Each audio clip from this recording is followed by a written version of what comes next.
Era de noche, pero mi hermanito ya no podía aguantar. No podía esperar a llegar a un baño. Por eso nos detuvimos unos minutos en la carretera México-Querétaro.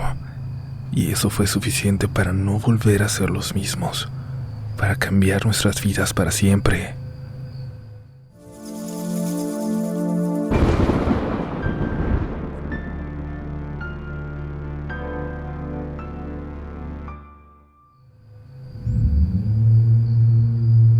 Comunidad, ¿cómo están? Muy buenas noches, gracias por venir, por escuchar. Les agradezco mucho y creo que están aquí por algo, porque las historias de esta noche son sobre brujas, pero muy diferentes entre sí. Una es de horror directo y es una historia que le pudo haber pasado a cualquiera. La otra es una que nos llevará a conocer una familia por generaciones, una familia de brujas. Créanme, ambas valen mucho la pena y sé que se quedarán con ustedes incluso mucho tiempo después de terminar de escuchar el episodio. Déjense llevar donde quiera que estén y si pueden cierren los ojos, escuchen con la luz apagada, sumérjanse en los siguientes relatos de la noche.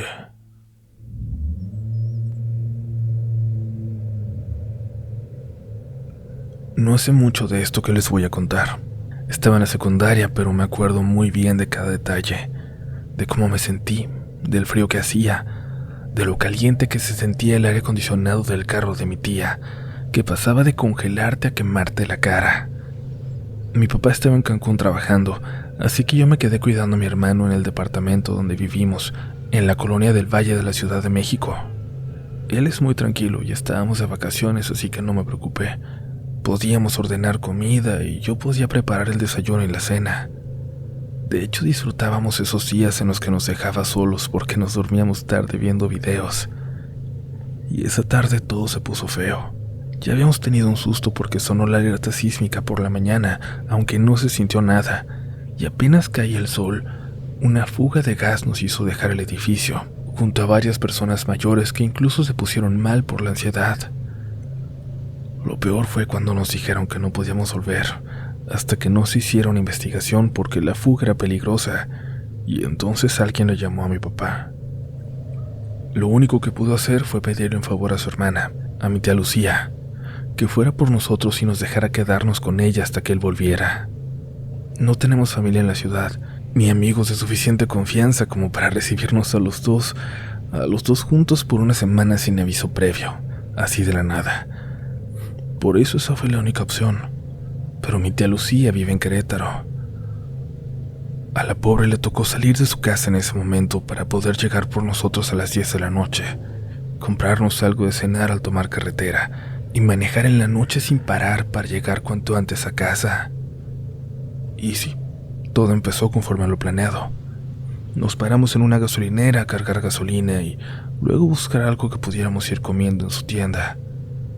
Un sándwich sin sabor, pero que serviría para calmar el hambre en el camino. Y unas botanas, ya saben, lo que uno come en la carretera solo por ir comiendo. Mi tía nos preguntó 3 veces, al llegar, cuando estábamos comprando y cuando nos íbamos: ¿quieren ir al baño? Porque ya no habrá oportunidad hasta llegar a casa, ya no nos vamos a parar. Y nosotros respondimos las 3 veces lo mismo, que estábamos bien. Pero apenas habíamos avanzado 1 hora quizás, mi hermano le dijo que quería hacer pipí, que ya no se aguantaba. Tenía ganas desde que dejamos la gasolinera, pero por vergüenza le había respondido que no. Se intentó aguantar, pero ya no podía, y no había señales de un pueblo cerca. Estábamos a mitad de una zona muy oscura. No había más que despoblado a ambos lados, monte. Hacía mucho frío. Mi tía le dijo que aguantara un poquito más, pero mi hermano empezó a llorar, así que nos detuvimos. Me dijo que lo acompañara, pero al ver lo solitario y oscuro que estaba todo, ella decidió bajar también. Desde entonces intento ubicar ese lugar, pero no logro decir dónde estábamos con precisión. Solo tengo sospechas. Creo que hay muy cerca un anuncio enorme de seguros en una colina que se ve desde la carretera. Mi hermano bajó del carro y salió corriendo a buscar un pequeño arbusto donde cubrirse de la vista de mi tía. Es muy penoso. Mi tía me dijo que lo siguiera de cerca para que no se fuera a caer. Había luna. Después de acostumbrar la vista se podía ver mejor. Mi hermano estaba haciendo cuando gritó. Se había acercado a un arbusto, pero dijo que había un animal que se había movido. «¡Una víbora!», gritó. Yo no le creí, pero me acerqué. Mi hermano se movió. Terminó y luego volvió allí. Me juró que se había movido algo. Yo no entiendo por qué tipo de curiosidad. Moví una rama grande que parecía sobrepuesta, como si lo hubieran arrancado y lo hubieran colocado ahí. Les juro, comunidad. Les juro que no les mentiría. No tengo por qué. Esta historia es anónima, pero les juro que al descubrir la rama y ver apenas debajo del arbusto, algo se movía, algo negruzco, que parecían dos serpientes, pero al poder ver en la oscuridad, me di cuenta de lo que realmente eran: dos piernas. Dos piernas desnudas como las de un muerto, pero que se movían al sentirse descubiertas, como dos lombrices retorciéndose al salir de la tierra. Todavía ni siquiera entendía qué es lo que estaba viendo, cuando sentí una mano en mi espalda, jalándome. Con la otra mano jalaba a mi hermano. Era mi tía, que nos llevaba en silencio, pero con violencia, hacia el carro. Sin entender por qué, obedecí. Entendí la urgencia, pero algo me hizo mirar atrás, para comprender. Eso fue lo peor. Vi a una mujer que caminaba rápidamente hacia nosotros con cara de furia, enseñando los dientes. No caminaba. Parecía, pero en realidad se arrastraba a gran velocidad. Parecía que caminaba, que corría, pero apoyándose con sus brazos, a una velocidad imposible para una mujer en esa condición. Subimos al carro y mi tía aceleró, atravesándosele a un tráiler que se acercaba a gran velocidad por la carretera. No le importó.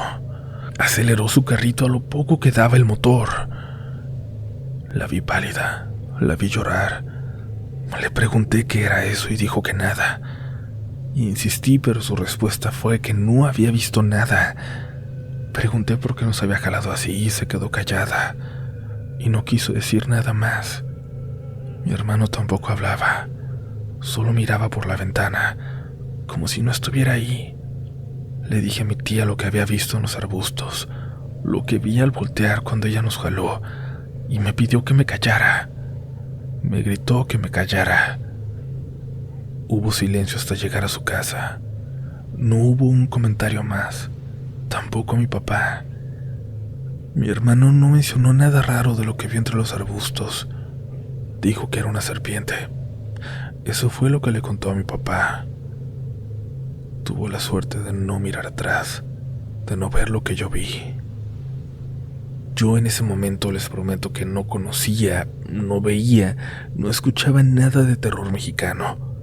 Pero con el tiempo encontré relatos donde gente comenta que las brujas se quitan las piernas para convertirse. Y siento que eso pudo ser lo que yo vi.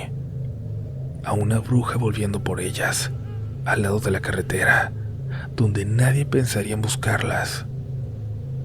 Entiendo perfectamente que la gran mayoría de la gente no me va a creer.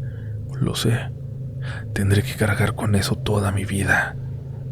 Haber visto algo tan claro, tener una experiencia que a mí me comprueba que todo es posible, pero no poder convencer a la gente de que es verdad. Eso es lo peor. Pero gracias por la atención, por leer, por escuchar.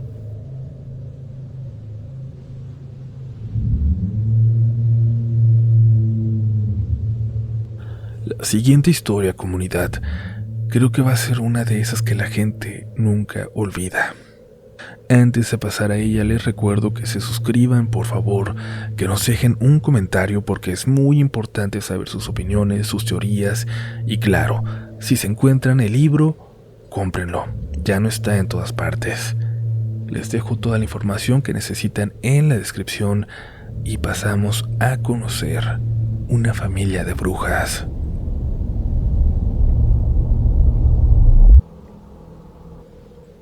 Hola Uriel y un saludo a toda la comunidad. Mi nombre es Génesis. Por favor te pido que no digas mi apellido. Hace poco tuve la oportunidad de compartir con ustedes una experiencia de mi infancia. Me conmovió muchísimo la reacción de la comunidad. Durante muchos años mi familia y yo guardamos silencio sobre lo que vivimos, por miedo al que dirán, pero hablar sana. Hoy quiero compartirles una historia con el respeto que merece, porque es una vivencia de mi bisabuela. A ella la marcó para siempre y de alguna manera dejó huella en toda nuestra familia. Mi bisabuela falleció a los 98 años por cáncer de mama. Tuvo una vida difícil, pero también tuvo la bendición de una familia que la amó y la cuidó hasta el final, y nos dejó muchas historias, de esas que cuando alguien las cuenta bien, a los demás solo les queda poner atención y aprender. Ella era una excelente narradora, así que yo me tomé el atrevimiento de narrar esto en primera persona, para que sientan que es ella quien se las está contando. La historia se divide en 2 partes, y no se preocupen, que pronto les haré llegar la segunda. Gracias de corazón por darme este espacio. Un abrazo para ti, Uriel, y para toda la comunidad. Esta es la historia. Yo nací en Navojoa, Sonora, en un pueblito llamado Camoa, que en ese tiempo era poco más que un rancho. Unas 30 o 40 familias y ya, y ahí todos se conocían. No tengo muchos recuerdos felices de mi infancia, no porque se me hayan borrado, sino porque la verdad casi no hubo. Crecí con una madre a la que el pueblo le tenía miedo, una mujer que la gente evitaba nombrar. A nosotros nos tenía vigiladas como si el mundo de afuera fuera un enemigo. No nos dejaba salir, no nos dejaba jugar, no nos dejaba convivir con nadie. La casa era todo lo que conocíamos y en todo lo que nos ocupábamos. Desde muy pequeñas limpiábamos, cocinábamos, lavábamos. Éramos 3 niñas haciendo el trabajo completo de la casa, como si ese fuera el destino que ella había decidido para nosotras. No más limpiar, no más la casa. Éramos 3 hermanas. De nuestros padres nunca supimos nada, ni nombres, ni rostros, ni mucho menos historias. Y es que mi madre los odiaba. Los mencionaba con un coraje frío, como si hablar de ellos le ensuciara la boca. Hubo otro hijo, un varón, y de eso casi no se hablaba. Solo sé que cuando mi madre supo durante el parto que era niño, lo abandonó. Ella decía que lo había regalado, pero siempre sentí que ahí había algo raro, algo que nunca se dijo por completo. Con los años yo me pregunté muchas veces por qué nos trajo al mundo, si fue para tener manos que le sirvieran y ya, para no quedarse sola, pero eso nunca lo supe. Y no era una buena mujer. Sí, nos daba techo y comida, pero jamás fue una madre de verdad, de las que dan cariño, cuidan. Para nosotras era la dueña de la casa, la persona para la que trabajábamos. Era robusta, chaparrita, de piel muy morena. Siempre vestía de negro, vestidos largos que le tapaban todo, del cuello hasta los pies. Nunca se le veía el cabello. Siempre traía rebozo o algo que le cubriera la cabeza y los hombros. Cuando caminaba por el pueblo la gente bajaba la mirada. Y eso no era normal. Se sentía. Era Yoreme, India Yoreme, como casi todos en Camoa, pero despreciaba a los suyos. No seguía lo que la gente del pueblo respetaba. Lo de ella era otra cosa, y con el tiempo yo entendí que se metía en cosas prohibidas. Así lo decían los viejos cuando creían que no los oíamos. Nosotras, en cambio, no nos parecíamos en nada a ella. Éramos altas, muy pálidas, de ojos claros y con el cabello rubio. En el pueblo hasta murmuraban que no éramos sus hijas, que una mujer como ella no podía parir niñas así. Algunos decían que nos había robado. Nosotras nunca lo confirmamos, pero con los años, esa duda sí se nos quedó viviendo adentro. Mi madre nunca nos dio cariño, nunca un abrazo, nunca una palabra bonita, pero eso sí, siempre se aseguraba de que estuviéramos impecables, bien vestidas, aunque casi nunca saliéramos. Ella misma cosía nuestras faldas largas y nos hacía los rebozos. Era como si quisiera que nos viéramos de cierta forma, como si eso fuera parte de algo. Yo, por ser la mayor, muchas veces tuve que acompañarla a cosas que no entendía, y siempre era lo mismo. Al final me obligaba a prometer que, al amanecer, no recordaría nada. Lo decía con tanta seguridad que durante años yo dudé de mi propia cabeza. No sabía si los recuerdos que me perseguían eran reales o si me los había inventado. Pero había una rutina que sí era real, porque esa nadie nos la quitaba. Todas las mañanas íbamos al río. Ir ahí era lo único parecido a la libertad. Ahí lavábamos la ropa, recogíamos agua, nos bañábamos y también jugábamos, aunque fuera un poquito. Un rato para sentirnos niñas, un rato para reírnos bajito, para jugar nada más, para fingir que vivíamos una vida normal. Y justo ahí en el río pasó algo que nos partió. Ese día, cuando ya nos íbamos a regresar, mi hermana menor, Esther, nos pidió quedarse un poco más. Y eso no se podía. Mi madre tenía una regla: nunca separarnos, jamás. Por eso le dije que no. Le dije que nos iban a castigar si volvíamos sin ella. Pero Esther se soltó llorando, hizo berrinche, se aferró al río como si no quisiera salir, como si supiera, no sé, como si supiera que ese ratito era lo último que le quedaba de calma. Yo no sé por qué cedí. Tal vez por cansancio, tal vez porque la vi tan desesperada. Le dije a Patricia, mi otra hermana, que fuéramos a dejar la ropa a la casa y volviéramos por este rápido. El camino era de unos 10 minutos, así que la dejamos mientras ahí. Corrimos, de verdad. Y cuando regresamos no habían pasado más de 20 minutos, pero esos minutos bastaron. Encontramos a Esther a la orilla del río. Estaba encogida como hecha bolita, golpeada. No reaccionó cuando nos vio. La tierra estaba revuelta y ella tenía la mirada perdida, como si se hubiera ido por dentro y solo su cuerpo se hubiera quedado. Patricia y yo entendimos de inmediato que había pasado algo malo, algo muy malo. Entre las dos le metimos al agua, le limpiamos los golpes como pudimos, con desesperación, como si el río pudiera llevarse lo que le dolía. Le preguntamos una y otra vez qué pasó, quién fue, de dónde había salido, y Esther no contestaba, no lloraba, no gritaba, no decía nada. Era como si no pudiera. Nos regresamos con un miedo que no sé explicar. No era solo miedo al castigo de mi madre, era otra cosa. Era sentir que el mundo allá afuera sí era tan cruel como ella siempre decía, como nunca le creímos del todo. Esther caminaba entre nosotras, sostenida, como si se fuera a deshacer. Y ya casi llegando a la casa por fin dijo algo, bien bajito, como si le diera vergüenza o como si ni ella misma estuviera segura de lo que decía. Fue un cerdo. Patricia y yo nos detuvimos en seco. La volteé a ver. ¿Qué dijiste, Esther? Pero ella no quiso decir más. Se dobló del estómago y vomitó ahí mismo, como si su cuerpo quisiera expulsar el recuerdo. Y desde ese día Esther cambió. Mi madre jamás preguntó qué pasó. Nunca mencionó el tema, ni los golpes de Esther. Pero al día siguiente empezó a acompañarnos al río. Ya no nos dejó ir solas. Nos cubría con velos negros antes de salir y nos apuraba como si tuviera prisa de esconder algo.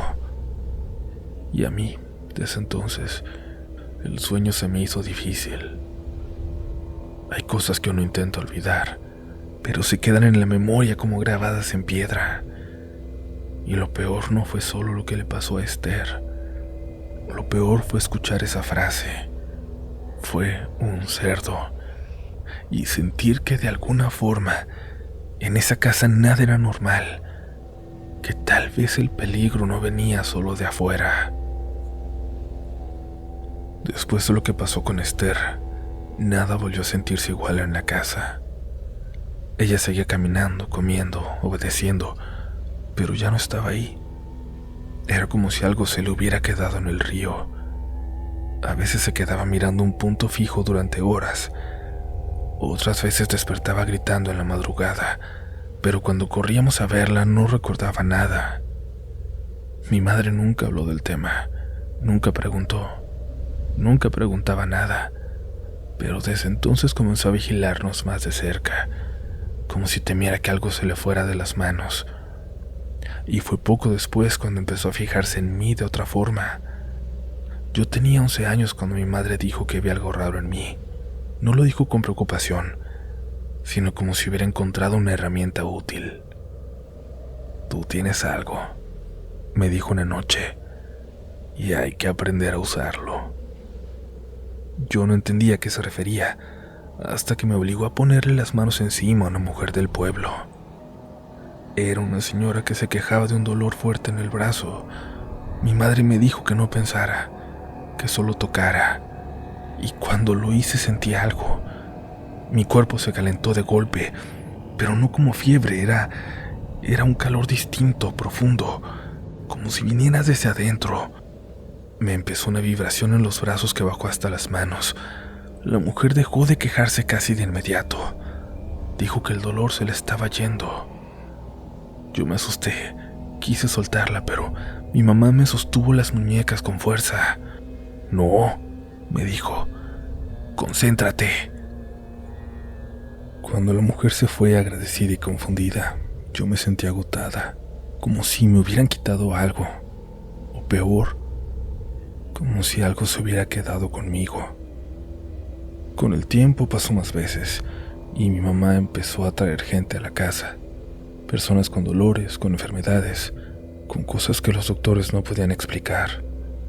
Yo no entendía cómo funcionaba, solo sabía que al tocarlo sentía su dolor entrar en mí, y aunque ellos se iban aliviados, yo me quedaba peor. Nunca se iba del todo. Algo se acumulaba en mí. Mi madre tenía ya fama en el pueblo, gente que iba por trabajos, por favores, por cosas que no se dicen en voz alta. Pero cuando se corrió la voz de que yo podía aliviar dolores, todo se salió de control.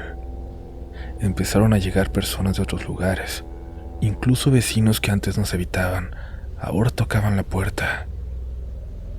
«Es que a ti te envió Dios», me decían. Yo asentía porque no sabía qué más hacer. Nunca me sentí enviada por nadie. En mi casa no se hablaba de Dios. No había santos, ni rezos, ni cruces, solo símbolos, palabras extrañas y cosas que no debían tocarse. Mi madre nunca los corrigió. Que me creían algo divino le convenía. Con los años me fui apagando. Me volví irritable, triste, dormía mal, soñaba cosas que no entendía. A veces despertaba con las manos ardiendo, como si hubiera tocado algo mientras dormía. Y entonces, sin darme cuenta, crecí. Me volví una muchacha bonita, no porque lo buscara o porque me interesara, simplemente pasó. Y con eso cambiaron las miradas. Los hombres ya no bajaban la voz al verme, sonreían de más, se acercaban. Y fue ahí cuando mi madre dejó de obligarme a usar mi don, no por cuidarme, sino porque ahora me quería para otra cosa. Empezaron a llegar propuestas de matrimonio, ofertas, promesas de dinero, de tierras, de protección. Yo no era una persona para ellos, era un trato. Mi madre nunca aceptó ninguna, solo me escondió más, me vigiló más, y yo empecé a cansarme. Por primera vez sentí odio, un odio intenso que me daba miedo sentir porque se parecía demasiado al de ella. Quería salir, caminar por el pueblo, ensuciarme los pies, hablar con alguien sin sentir que estaba haciendo algo prohibido. Mi madre nunca celebró nuestros cumpleaños. Para nosotras cumplir años no significaba nada. Era un día más y ya. La única persona que rompía esa regla era doña Pilar, nuestra vecina. Era una anciana pequeña de sonrisa permanente, de ojitos cansados. Era la única persona del pueblo que no le tenía miedo a mi mamá. Se odiaban en silencio, pero Pilar siempre encontraba la forma de hacernos sentir humanas. Cada año dejaba pan recién horneado en la puerta. Nunca se quedaba a entregarlo, solo lo dejaba ahí. Pero mi mamá no nos dejaba comerlo. Aún así, ese pan era lo único que nos hacía sentir que alguien pensaba en nosotras. Y por ella conocí a Pancho, su nieto.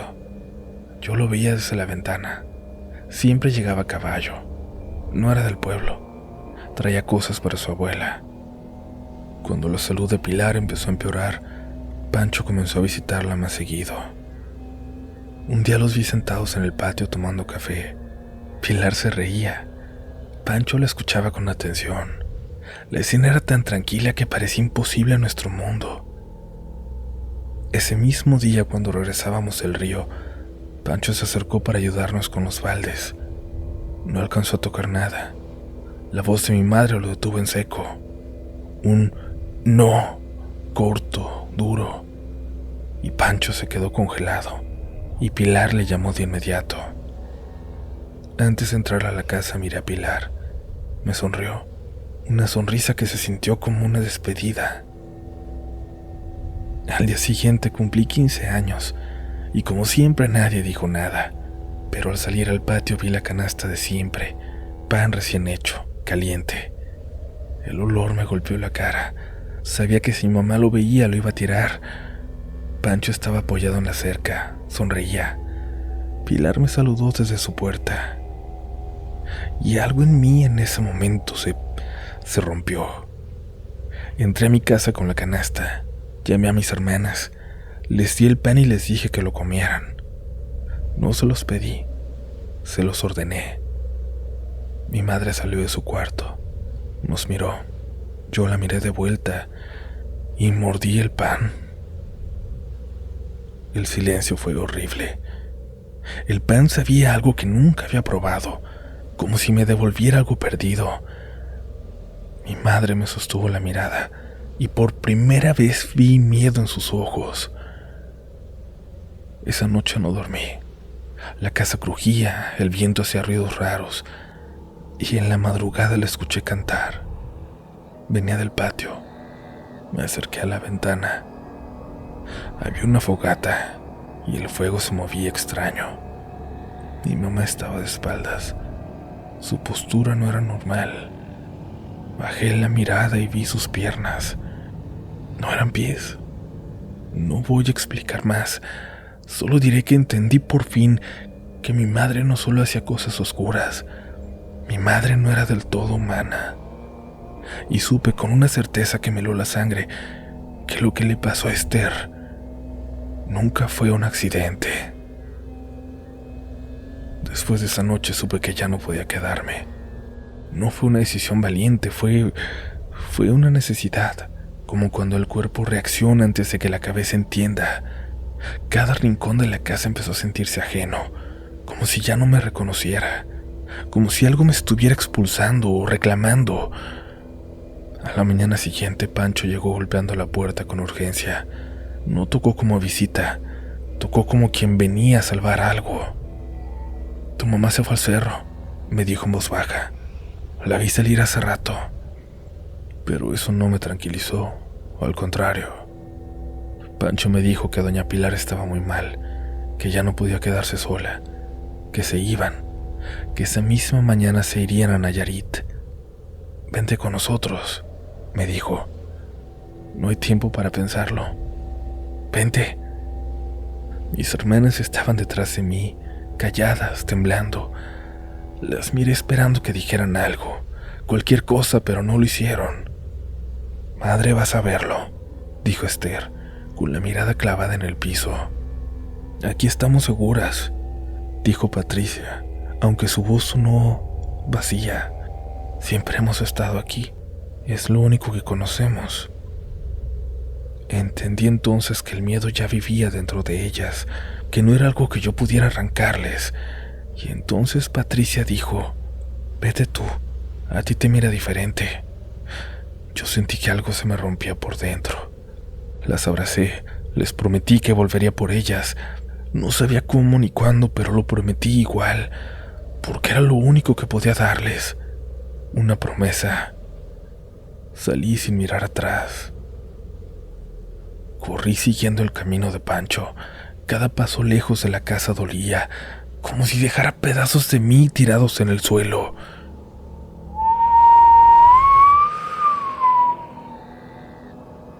Y entonces escuché el silbido. Ese silbido que mi madre hacía cuando estaba por llegar. Largo, claro, imposible de confundir. Venía del cerro.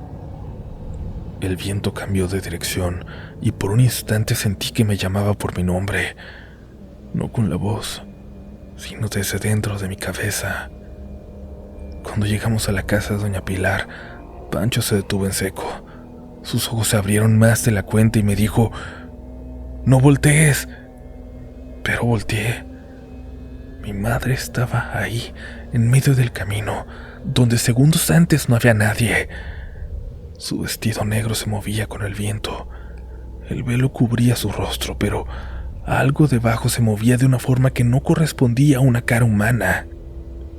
«Todavía no entiendes quién eres», dijo, «ni lo que llevas dentro de ti». Extendió la mano hacia mí. Sentí un tirón en el pecho, como si algo quisiera salirse. El mismo calor, la misma vibración, pero esta vez venía acompañada de miedo, de mucho miedo. Dio un paso, solo uno, y aún así sentí que la distancia entre nosotros desaparecía. Los perros empezaron a aullar, el viento se levantó con fuerza. Doña Pilar salió de su casa y se plantó frente a nosotras. «Vete de aquí», dijo, «no te la vas a llevar».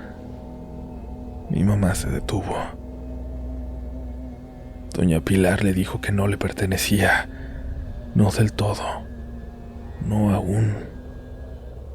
Mi mamá inclinó la cabeza, amenazante, y dijo algo que siempre voy a recordar: «Volveré por mi sangre».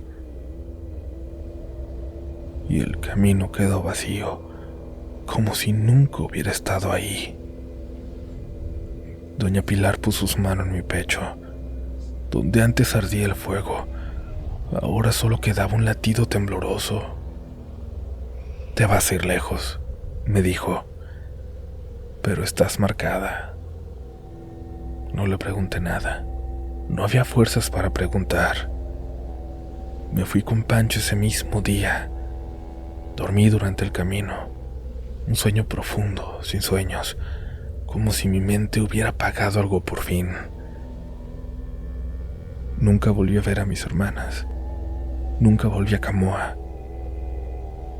Y aún hoy, después de tanto tiempo, me doy cuenta de algo con certeza. Mi mamá sigue viva. Mi mamá sigue esperando.